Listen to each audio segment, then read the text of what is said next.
Don't be angry when you're calling the bank or lender. Don't just show frustration. Make sure you are very skillful. Doesn't mean you need to give up. It means you need to literally end the call again, and go through your script. If the second person doesn't help, same thing.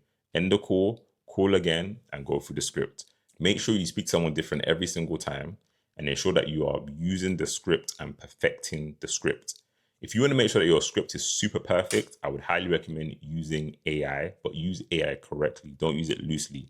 If you use AI loosely and say the wrong things, it can get you into more trouble. If you want more help with that, you can definitely join my school community. But again, a perfected script is critically important.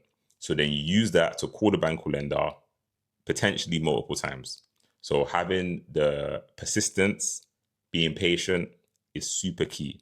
If you are annoyed, frustrated, angry, channel those emotions, channel those feelings into learning these steps. Don't be angry when you're calling the bank or lender. Don't just show frustration. Make sure you are very skillful in the phone call scripts that you create, and then use this to find success.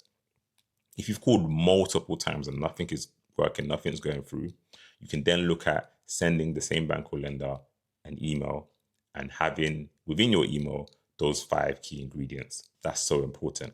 So this is how people are able to actually get late payments removed, defaults removed, by calling multiple times.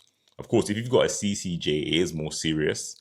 But what you want to do is, of course, if it's been over a month since the judgment date, you will most probably need to go to court to go for removal. But again, you want a perfected script that you can use to fight for yourself, to fight your case, and then use this to find success. With a CCJ, what's important to know is that it's not about whether you owe the bank or lender money. It's all about, is there a valid reason why the judgment shouldn't have taken place? If you can make it very clear all the valid reasons why the CCJ should not stand, you will be able to find success. Again, it does take more time, it does cost money, but again, if you've let it go that far, then you should be willing to put in the work to get the CCJ off. If you've got a negative CIFAS marker, this is terrible, as I'm sure your bank accounts get closed. It's almost virtually impossible to get a new bank account open.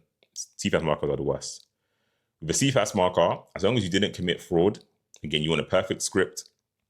You want to find out who the bank or lender, which bank or lender reported your name, and call them to get the CIFAS marker removed. If they're not pushing, they're not budging, you don't want to report it to CIFAS. Again, I've got a full framework on the CIFAS marker because it's not exactly the same as a late payment or a default. If you want more details on a full framework on